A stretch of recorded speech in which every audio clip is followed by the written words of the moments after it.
오늘은 히브리서 12장 14절부터 29절 말씀을 통해서 오늘 15절에 있는 말씀처럼 하나님의 은혜를 이루지 못하는 자, 다시 말하면 하나님의 은혜를 이루지 못하는 자가 되지 마라 하는 경고의 말씀입니다.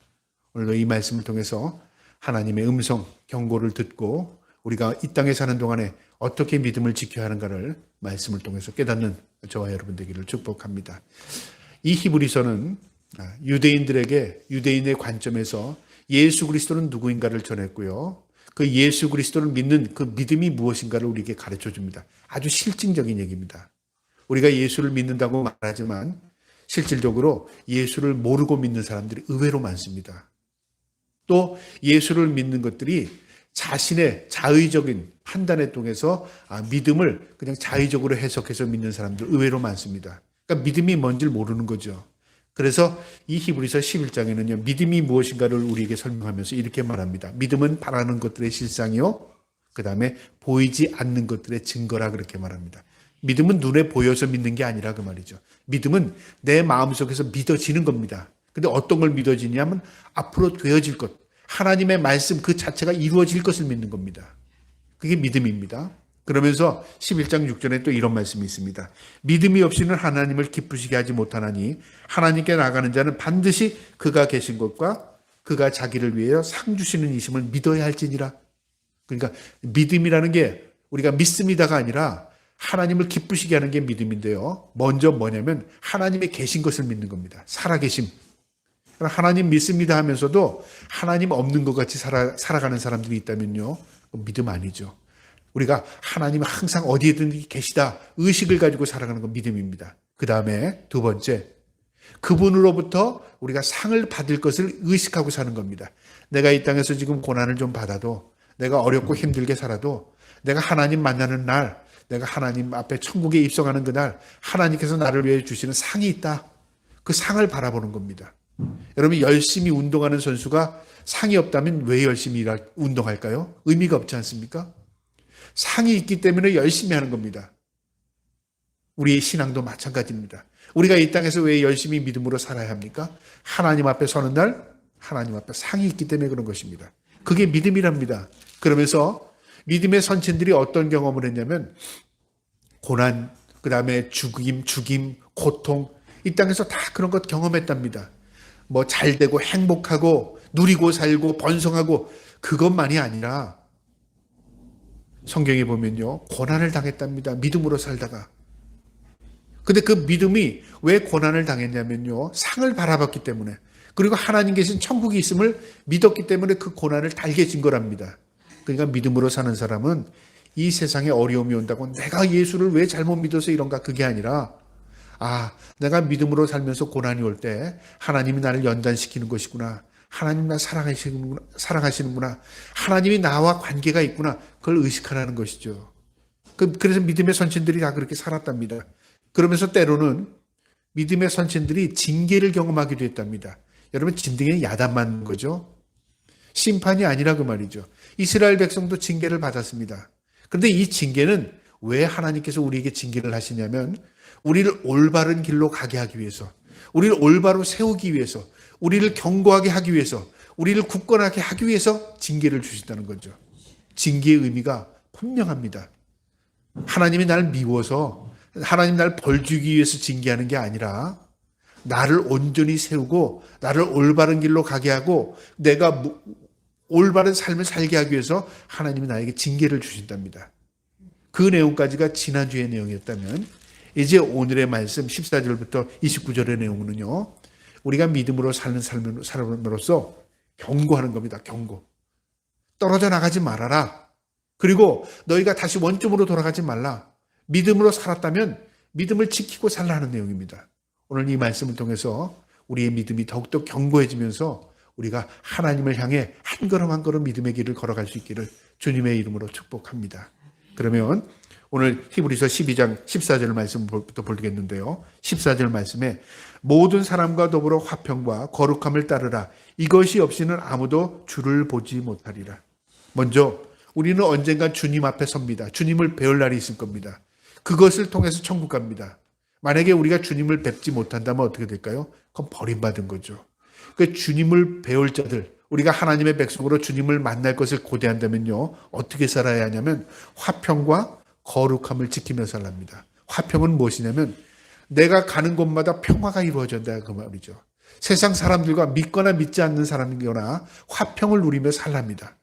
그래서 너희는 세상의 빛이요 너희는 세상의 소금이요 한 말이 바로 그 말입니다. 내가 세상에 있지만 세상에 물들어가는 자가 아니라 세상의 빛과 소금으로 살아가는 겁니다. 그러니까 정화시키고 어두운 것을 비치고 그리고 우리를 통해서 예수 그리스도를 증거하고 하는 삶이죠. 이게 화평합니다. 화평입니다. 그 다음에 거룩함입니다. 내 자신에게는 하나님이 거룩하니 우리도 거룩하라고 말씀하신 것처럼 우리가 거룩한 구별된 삶을 사는 것입니다. 하나님의 자녀로서요. 이것이 믿음의 삶에 사는 사람들입니다. 그러니까 이 히브리서는 12장에는 인내를 가르쳤습니다. 믿음으로 사는 건 인내다. 그 다음에 오늘 본문에서는 믿음은 화평이다. 모두와 평화를 누리고 살아라. 그리고 믿음으로 산다는 것은 내 자신이 하나님 앞에 거룩한 삶을 사는 것이다. 구별된 삶을 사는 것이다. 그 말이죠. 구별의 제일 중요한 게 뭐냐? 예배가 구별된 거죠. 구별된 시간, 구별된 마음, 우리 몸을 구별하고 마음을 구별하는 겁니다. 구별하는 겁니다. 이 구별함이 없이는 하나님을 인정하는 게 아니죠. 내가 구별하고 세상 가운데 빛과 소금으로 살아가고 하나님의 계심을 믿고 그리고 하나님이 나를 상 주시는 분이심을 믿는 거죠. 그것이 믿음입니다. 그러면서 15절에 너희는 하나님이 은혜에 이르지 못하는 자가 없도록 또 쓴 뿌리가 나서 괴롭게 하여 많은 사람이 의로 말미암아 더럽게 되지 않게 하며 하나님의 은혜를 이루지 못한다는 것. 하나님의 은혜를 저버리는 걸 말하죠. 하나님의 은혜에서 떨어지는 것 말합니다. 우리가 성령 회방죄라는 성경의 말씀처럼요. 성령의 구원함을 우리가 회방할 때가 있어요. 안 믿는 게 회방하는 겁니다. 그렇죠? 오늘 이 말씀에 하나님의 은혜를 이루지 못한 것은 하나님의 은혜를 저버린 겁니다. 하나님이 우리에게 은혜를 베풀려고 하는데 우리가 그 은혜에 등을 돌리는 겁니다. 난 필요 없습니다. 그 은혜를 저버리는 거죠. 경고입니다. 경고. 하나님이 우리에게 손을 뻗치는데 우리는 그 손을 잡지 않고 거절해요. 이게 은혜를 저버리는 겁니다. 여러분, 구원은 내가 이룬 게 아니라 하나님께서 우리에게 구원을 베푸시기 위해서 예수 그리스도를 이 땅에 보내주셨습니다. 그분이 제물돼서 그 핏값으로 우리가 구원받은 겁니다. 전적인 100% 하나님의 은혜입니다. 우리에게 손을 뻗쳤어요. 너 살려면 내 손 잡아라 그 말이죠. 근데 우리가 그 손을 거절했어요. 그건 어떻게 되는 겁니까? 은혜를 저버린 게 되는 겁니다. 그렇게 되지 말아라 그 말이죠. 그런데 그 은혜를 저버리는 행동이 있습니다. 나 하나님 내 손도 못 받고 주님께서 언제 나에게 손을 뻗쳤습니까? 만약에 말한다면 참 어리석은 겁니다. 주님이 육신의 몸을 입고 한 사람 한 사람 손을 붙들어줘야 우리가 구원받습니까? 그 의미가 아닙니다. 주님께서 우리를 부르시는 겁니다. 주님이 우리에게 마음을 열고 예수 그리스도를 주로 받아들이게 만들었습니다. 그래서 우리가 이 마음을 열고 주님을 나의 주로 모시면 내가 주님의 손을 붙드는 겁니다. 여기 주의 은혜를 이루지 못하는 자가 어떤 자냐면요. 더럽게 된답니다. 내가 더럽게 되고 그 다음에 내 더러움이 남에게 전달되는 거죠. 그러니까 전염시키는 겁니다. 이게 쓴뿌리입니다. 여러분 쓴뿌리가 나면 어떻게 됐습니까? 뿌리부터 죽으면 모양은 나무이고 모양은 푸르더라도요. 시간이 지나면 시들기 마련입니다. 우리 자신에게 있어서 쓴뿌리가 나면 우리가 겉으로 보기는 그리스도인 같지만 그것이 시간이 지나면요. 쓴뿌리가 나를 말라 죽입니다. 쓴뿌리가 나지 않도록 조심하라. 내 안에 있는 죄성을 조심하라 그 말입니다. 우리 인간은 모두 죄성을 가지고 있습니다. 이 죄가 살아 움직이기 시작하면요. 인간은 그 죄에 집어삼킴을 당합니다. 그래서 예수 그리스도께서 십자가에 못 박히 죽으심으로 인해서 우리의 죄를 모두 도말하셨습니다. 씻어주셨습니다.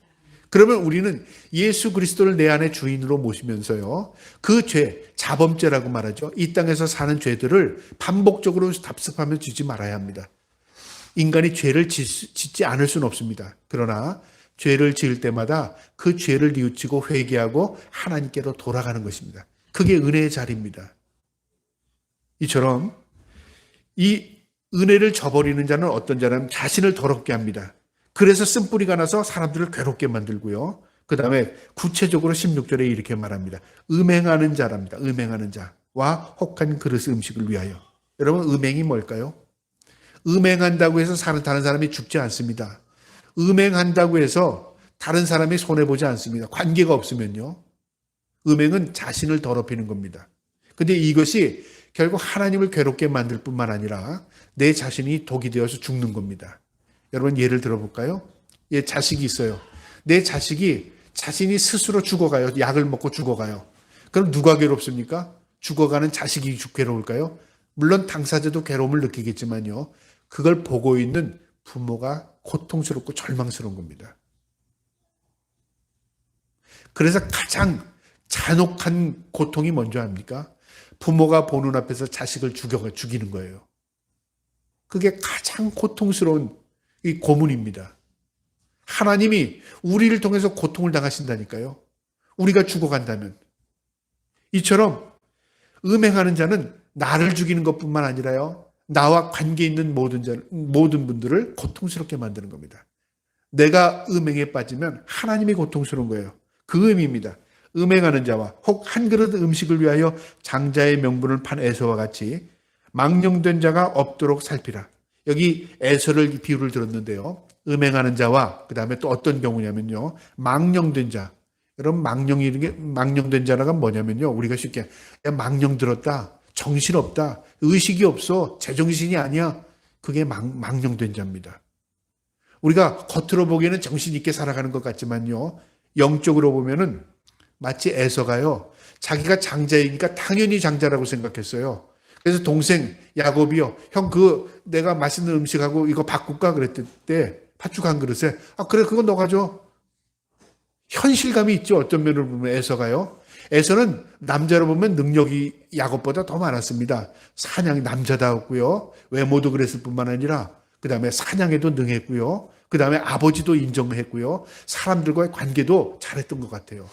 에서는 그저 사회생활하기에는 그만이었던 사람이었습니다.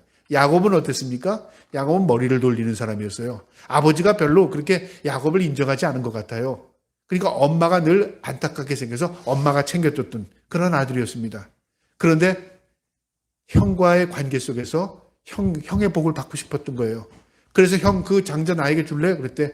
야, 에서가 쉽게 생각한 거예요. 그건 너가 줘. 그게 뭐 나에게 무슨 유익이 있어? 그렇게 생각한 거죠. 이게 망령된 겁니다.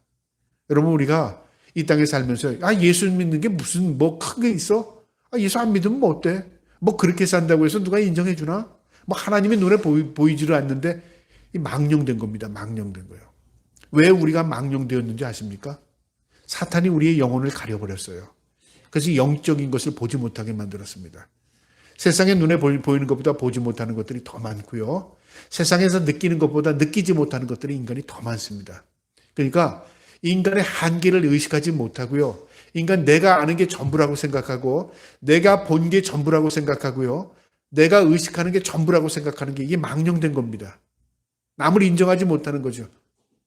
망령이라는 건 뭐냐면 자기 생각에 사로잡힌 게 망령입니다.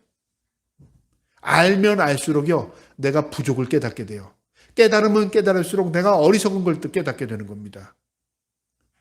내가 진짜 어리석구나. 내가 진짜 부족하구나. 내가 아는 것보다 모르는 게 너무 많구나를 깨닫는 것. 그게 정신 온전한 겁니다. 망령됐다는 거 영적인 의미로 에서처럼 불편함이 없어요. 그런데 나중에 어떻게 되나 보세요. 17절에요. 너희가 아는 바와 같이 그가 에서를 말합니다. 그 후에 정신 차리고 나서 축복을 이어받으려고 눈물을 흘리며 구원하되 버림받아 회개할 기회를 얻지 못하였느니라. 나중에 아버지인 이삭이 자기 동생에게 축복한 걸 알았어요. 그래서 분노를 일으켰어요. 아버지를 쫓아갔자 아버지 나에게도 축복해 주세요. 축복받지 못했습니다. 왜 그럴까요? 그때 내가 망령되게 그것을 우습게 여겼어요. 그러니까 그 기회가 지나가 버린 거예요. 결국 돌이킬래야 돌이킬 수 없었어요. 여러분, 우리가 사는 인생이 그렇다 그 말이죠. 내가 이런 줄 알았으면 예수 잘 믿었죠. 내 하나님이 이렇게 계시는 줄 알았다면 내가 그렇게 살지 않았을 겁니다. 누가 나에게 전도했다면 내가 예수 믿었죠. 핑계는 얼마든지 많습니다. 여러분, 오늘날 뇌과학자들이 뇌를 연구하면 연구할수록 모르는 것들이 더 많은 거예요. 근데 이 뇌라는 것이요, 그 당시에 이 CT를 촬영하거나 MRI를 촬영해서 뇌 구조를 발견하면 확실히 그 뇌 구조에 따라 사람은 그 정신 상태가 다 달라요. 예를 들어 정신없는 사람은 뇌 구조를 보면 정신없는 걸로 나타나요. 온전한 사람은 뇌를 보면 온전하게 나타나요. 그런데 언제 이렇게 됐는가를 과거로도 모릅니다. 이 사람이 언제부터 이상하게 됐지 모릅니다. 언제부터 이 사람이 온전했지 모릅니다. 그러니까 시작과 끝은 하나님만이 아시는 거예요. 에서는 그때 당시는 그걸 몰랐어요. 그러나 나중에 돌아보니까 아이고 이거 내가 잘못했구나. 내가 망령됐구나. 내가 우습게 여겼구나. 그래서 아버지에게 가서 나를 축복해 주세요. 그러나 그걸 돌이킬 수 없었다 그 말이죠. 그런 후회를 우리가 이 땅에서 갖지 말고 정신 차려서 살아라 그 말이죠.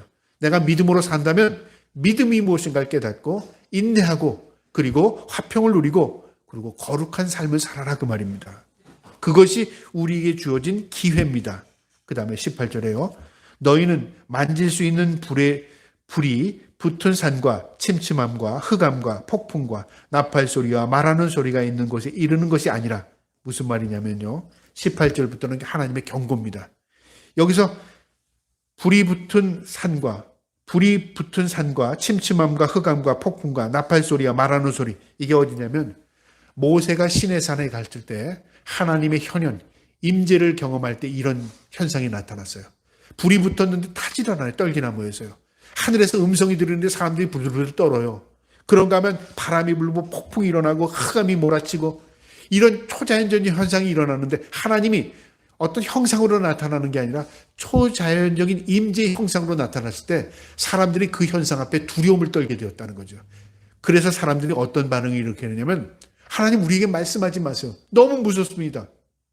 여러분 예를 들어서 우리가 그럴 때 있잖아요. 하나님 제발 말씀하여 주시옵소서. 내 음성을 듣기 원합니다. 너무 답답할 때 그러잖아요. 이스라엘 민족이 하나님의 음성을 들을 때 어떻게 했냐면요. 너무 무서워했어요. 성경 출애굽기에 나옵니다. 그 뒤에 내용을 볼까요? 그 소리를 듣는 자들은 더 말하지 아니하기를 구하였으니 더 말씀하지 마세요. 이스라엘 민족이 하나님의 음성을 듣고요. 너무 무서워서 여러분 예를 들어서 하늘에서 음성이 들리는데 모두가 들어요. 신의 음성을 들었다고 하면 여러분 야 하나님께서 우리에게 말씀하신다. 들어보자 그럴 것 같아요? 얼마나 무서운지 모릅니다. 얼마나 우습겠습니까? 이스라엘 민족이 그 음성을 듣고 뭐라 우리에게 말씀하지 마세요. 모세에게 말씀하시면 우리가 모세가 하는 얘기 다 순종하겠습니다 그랬어요. 모세가 하는 말씀을 하나님의 말씀으로 받고 순종하겠습니다 그랬어요. 그러니까 대리자는 모세에게 말씀하세요. 우리에게 말씀하지 마세요. 너무 무섭습니다 그 말이죠. 그 이야기입니다. 그러면서 20절에 이는 짐승이라도 그 산에 들어가면 돌로 침을 당하리라. 이 출애굽기 20장 19절에 나오는 그 율법에 나오는 내용입니다. 하나님의 임재의 장소에 접근하면 동물이라도 모두 예 없이 살아남지 못합니다. 하신 명령을 그들이 견디지 못함이라. 그 율법의 말씀처럼 이스라엘 민족에게 있어 하나님의 현현, 하나님의 임재가 나타나니까 이스라엘 민족이 두려워서 견디질 못하는 겁니다. 여러분 가장 두려움이 어떤 두려움일까요? 인간에게 있어서 가장 큰 두려움이 죽음에 대한 두려움이거든요. 죽음. 만약에 죽음만 초월하면 인간은 두려움에 대해서 많이 벗어버릴 겁니다. 먹지 못하면 어때? 죽지를 않았는데. 위험한 일은 어때? 죽지를 않는데.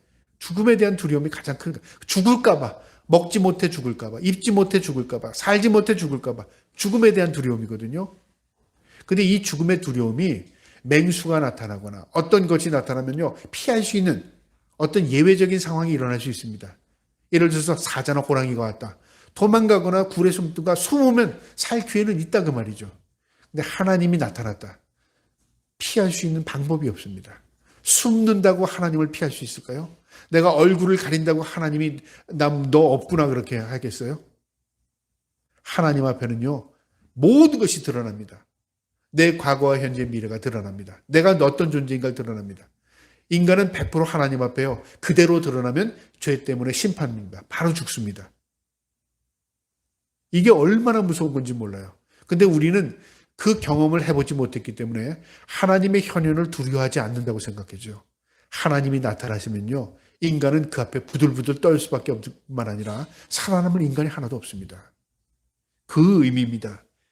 명령을 그들은 견디지 못했답니다. 하나님의 현현을요. 21절에 그 보이는 바가 이렇듯 무섭기로 모세도 이르되 내가 심히 두렵고 떨린다 하였느니라. 하나님의 대언자였던 모세, 하나님 앞에 택함 받은 모세도 하나님의 앞에 서는 게 두렵고 떨렸답니다. 그러니까 예외가 없죠. 인간은 예외 없이 모두 하나님에 대한 두려움과 떨림을 가지고 있었다 그 말입니다. 자, 그러나 그 구약의 성도들, 그 구약의 하나님의 이끌림을 받던 그 성도들이 그런 삶을 살았다고 하나님에 대한 두려움을 가지고 있었다 그 말이죠. 그러나는 뭐죠? 그러나 현대 이 신약의 성도들을 의미합니다. 그러나 너희가 이른 곳은 시온산과 살아계신 하나님의 도성인 하늘의 예루살렘과 천만 천사와, 여러분 점점 중요한 말씀이 나오는데요. 너희가 이른 곳이 어딜까요? 여기 이른 곳이라는 현지형을 썼잖아요. 이미 이루었고 이루어지고 있고 앞으로 이루어질 것입니다. 무엇이요? 예수 그리스도의 현현. 예수님은 2000년 전에 이 땅에 오신 것은요, 마지막의 시작입니다. 이미 말세가 시작된 겁니다. 우린 2000년이라는 세월을 통해서 예수 그리스도의 현현을 과거의 역사적인 사실을 통해서 알고 있어요. 그리고 지금도 예수 믿는 자로서 예수님과 동행하는 인생을 살아가요. 그리고 마지막 때 주님께서 심판주로 이 땅에 오십니다. 이 말입니다. 이른 곳 천국입니다. 우리 마음에 이미 예수 그리스도께서 임재하셨어요. 우리는 여기가 저기가 천국이 아니라 주님과 함께하는 삶이 천국입니다. 그러나 그것은 완성된 천국이 아니고 이제 우리가 입성할 천국이 있죠. 장소적인 의미, 공간적인 의미, 그 다음에 또 하나님께서 다스리시는 나라, 그게 새하늘과 새 땅, 그곳을 의미합니다. 이른 곳은 시온과 살아계신 하나님의 도성, 천국입니다. 하늘의 예루살렘과 천만 천사, 그 다음에요, 수많은 천사. 여기 천만 천사라는 의미, 셀 수 없는 천사. 그래서 예수님도 말씀하셨습니다. 어떤 작은 자 하나 무시하지 말랍니다. 그를 수호하는 천사가 있답니다. 여러분, 우리 한 사람 한 사람을 위해서 하나님께서 우리를 지키기 위한 천사가 있어요. 그걸 세상 말로 수호천사라고 말하죠.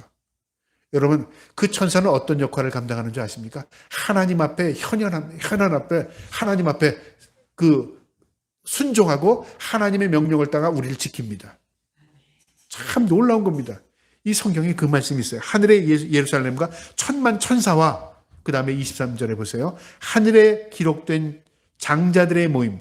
여기 장자들의 모임이라는 건 무슨 의미냐면요, 기업을 이어받을 성도를 의미합니다. 그 영적인 장자입니다. 우리가 하나님 앞에 백성, 하나님의 자녀가 되었잖아요. 이 영적인 장자입니다. 그러니까 믿는 사람의 모임과 교회, 그 무리들이 모인 게 교회죠. 그 다음에 만민의 심판자인 하나님, 그 천국에는 성도들이 모인 교회가 있고요, 개개인의 성도들이 있어요. 장자들이죠. 그 다음에 하나님이 계십니다. 및 온전하게 된 의인의 영, 우리 믿음의 선친들, 온전하게 된 영이란 뭐냐면요, 구원받은, 과거에 죽었으나 그러나 천국에서는 그분들을 만나게 되죠. 그러니까 이 사람들이 의인의 영입니다. 영적인 존재로서 천국에서 우리와 똑같은 이 신령한 몸을 입을 분들이죠. 이 천국의 모습을 보여주는 겁니다. 우리는 하나님에 대한 두려움이 아니라 예수 그리스도로 인해서 이제 천국의 백성이 된 것을 지금 설명하는 겁니다. 그러니까 두려워하지 말고 하나님 앞에 믿음으로 담대히 나가라 그 말입니다. 24절에 새 언약의 중보자이신 예수와 및 아벨의 피보다 더 나은 것을 말하는 뿌린 피니라. 예수 그리스도의 피로 우리는 거듭난 하나님의 백성이 되었다 그 말입니다. 아벨의 피는요, 호소하는 피입니다. 억울함을 하나님 앞에 호소하는 피였어요. 그는 의로운 제사를 드렸으나 형 가인으로부터 죽임을 당했습니다. 억울한 죽음이죠. 그것이 하나님 앞에 피로 호소가 된 거예요. 그러니까 억울함에 대한 호소이지만 우리의 죽음, 우리의 구원은 어떤 것이죠? 예수 그리스도의 구원의 피를 우리에게 피뿌림을 줬어요. 우리는 예수 그리스도로 인해서 구원한 백성이 된 겁니다. 의미가 완전히 달라요. 아벨은 호소, 억울함의 피의 흘림이었다면 예수 그리스도의 피는 보혈, 우리의 구원의 피입니다. 우리는 그 피값을 입은 자라 그 말입니다. 25절에 너희는 삼가 말씀하신 일을 거역하지 말라. 땅에서 경고하신 일을 거역한 것들이 피하지 못하였거든. 하물며 하늘로부터 경고하신 일을 배반하는 우리일까 보냐. 땅에서도 하나님의 말씀을 거역하면 하나님으로부터 진노를 당했습니다. 이스라엘 백성이요. 모세의 법을 어기는 자는 하나님의 진노를 받았어요. 그런데 하물며 하나님의 아들 예수 그리스도의 말씀을 우리가 저버리게 되면 어떻게 될까요? 그건 심판이라고 말이죠. 그러니까 하나님의 말씀을 우습게 여기지 말고 하나님의 말씀을 경히 여기지 말라 그 말이죠. 하나님의 말씀, 성경을 의미합니다. 그 다음에요. 26절에 그때는 그 소리가 땅을 진동하였거니와 이제는 약속하신 이르되 내가 또 한 번 땅만 아니라 하늘도 진동하리라 하였느니라.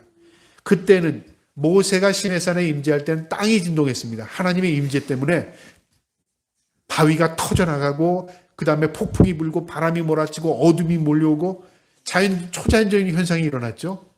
그거에 대해 사람들이 두려워했습니다. 그러나 이제는 어떤 일이 벌어진다고요? 내가 또 한 번 하늘도 진동하게 한답니다. 여러분 땅이 진동했습니다. 하나님의 임재를 통해서요. 이제 하나님께서 심판이 시작되면 하늘이 진동한답니다. 한 번. 두 번, 세 번, 네 번이 아닙니다. 한 번입니다. 하늘이 진동하는데 이 진동한 것을 곧 만드신 것들이 자 27절에 보세요. 이 또 한 번이 하심은 이 또 한 번이라는 이 말의 의미가 무엇이냐 그 말이죠. 심판을 의미한다 그 말입니다. 진동하지 아니하는 것. 한 번 진동하는 것이 있고 진동하지 않는 것이 있습니다. 한 번 진동하는 것은 뭐냐면 하나님의 심판으로 해서 세상이 심판당하는 것이고요. 그 다음에 진동하지 않는 것은 어디 있죠? 이 땅이 심판을 당하는데 어디가 진동하지 않을까요? 천국입니다. 천국. 하나님께서 우리를 진동하지 않는 곳으로 보내십니다. 아주 힘든 말인데요. 진동하지 아니하는 것을 영존하게 하기 위하여 영원히 존재하게 하기 위해서 어디입니까? 진동하지 않는 것이 영원히 존재하는 것. 천국이죠. 우리는 천국의 백성으로서 이 땅에 사는 것입니다. 우리는 이 땅에 심판이 온다고 해서 두려워할 존재가 아니라 천국의 소망을 두고 사는 사람들입니다. 여기는 영원하지 흔들리지 않습니다. 진동하는 것은 이 땅이죠. 곧 만드신 것들이 하나님의 창조물들이죠. 진동하는 모든 것들이 심판당하는 모든 것 창조물들입니다. 변동되는 것이 나타날 것이니라. 변동된다는 것은 뭐예요? 변한다 그 말이죠. 재창조를 의미합니다. 그래서 새 하늘과 새 땅을 새 예루살렘이라고 말하는 것은 예루살렘은 하나님의 현원의 장소이고요. 하나님의 백성들이 모이는 곳입니다. 곧 구원받은 백성의 입성, 천국을 의미합니다. 하나님께서 우리를 위하여 그것을 준비하고 계신답니다. 28절에요. 그러므로 우리가 흔들리지 않는 나라를 받은즉 흔들리지 않는 나라가 어디죠? 천국입니다. 은혜를 받은 자 이로 말미암아 경건함과 두려움으로 하나님을 기쁘시게 섬길지니 하나님 앞에 두렵고 떨림으로 하나님의 기쁨으로 살기를 힘쓰라는 겁니다. 왜요? 왜 우리가 그렇게 살아야 되죠? 저 사람은 안 그렇게 살고 이 사람은 안 그렇게 사는데 우리는 왜 거룩하게 살아야 되고 왜 우리는 하나님의 기쁨이 돼야 되고 우리는 왜 그렇게 살아야 되죠? 우린 천국 백성이니까. 시민권이 다르다 그 말이죠. 너무나마 우리에게 위로가 되는 말씀입니다. 마지막 29절에요. 우리 하나님은 소멸하는 불이심이라 공의의 심판자라 그 말입니다. 소멸하는 불은 뭐냐면요. 모든 것을 심판하시고 모든 것을 태울 수 있는 분이라 그 말이죠. 그래서 하나님 앞에 서는 것은요. 하나님 앞에 태우는 겁니다. 우리의 모든 죄가 사라지는 것입니다. 심판주의이기 때문에 하나님을 두려워하라 그 말이죠. 여러분 오늘 주신 이 말씀에서요. 14절부터 17절에 하나님의 은혜를 이루지 못하는 자가 어떤 자인가를 분명히 가르쳐 줬습니다. 경건함을 살지 못하는 자가 하나님에 대한 두려움을 저버리는 자입니다. 내가 경건하게 사는 거죠. 그거 경건하게 산다고 잘 먹고 잘 사는 거 아니고요. 경건하게 산다고 해서 내가 다른 사람이 알아주는 거 아닙니다. 그러나 경건하게 사는 자는 하나님이 인정하는 자입니다. 경건하게 사는 자는 천국 백성입니다. 경건하게 사는 자는요. 천국에 입성하는 자입니다. 우리가 하나님 앞에 구별된 자로서 경건하게 살 수 있기를 축복합니다. 그 다음에요. 하나님의 은혜를 이루지 못하는 자는요. 쓴뿌리가 나는 자입니다. 부패하고 타락하는 거죠. 이 쓴뿌리는 우상숭배와도 마찬가지예요. 내가 썩으면 구원할 자가 없습니다. 하나님께서 우리를 구원하려고 해도 내 스스로 썩어요. 내 스스로 부패해요. 내 스스로 타락해요. 구원을 이루지 못하는 거죠. 여러분, 우리가 정결한 삶을 산다는 것, 하나님의 기쁨이 될 뿐만 아니라 우리가 구원의 백성으로 우리가 구별되는 것임을 늘 의식하고 늘 하나님 앞에 설 때 쓴뿌리를 제거하며 하나님 앞에 회개하며 살 수 있기를 주님의 이름으로 축복합니다. 마지막으로요, 우리가 은혜를 이루지 못하는 것은요, 세상의 욕심에, 미혹에 우리가 휘말리는 겁니다.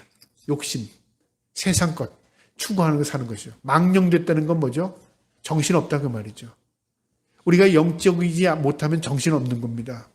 세상의 지식으로 가득 차고요, 세상 사람들처럼 살아가는 것 정신없이 살아가는 겁니다. 왜요? 그들이 갈 곳과 우리가 갈 곳이 다른데 그들의 휩싸여서 살고 있어요. 여러분, 정신 차린다는 게 뭘까요? 구별된 삶입니다. 우리가 갈 곳이 어딘지를 분명히 인식하고 우리가 하나님이 계신 곳, 그곳을 바라보고 소망을 두고 사는 것, 그것이 진정으로 우리가 정신이 맑은 삶입니다. 저와 여러분이 온전한 정신으로 이 땅에 믿음 가지고 살아갈 수 있기를 주님의 이름으로 축복합니다. 아멘.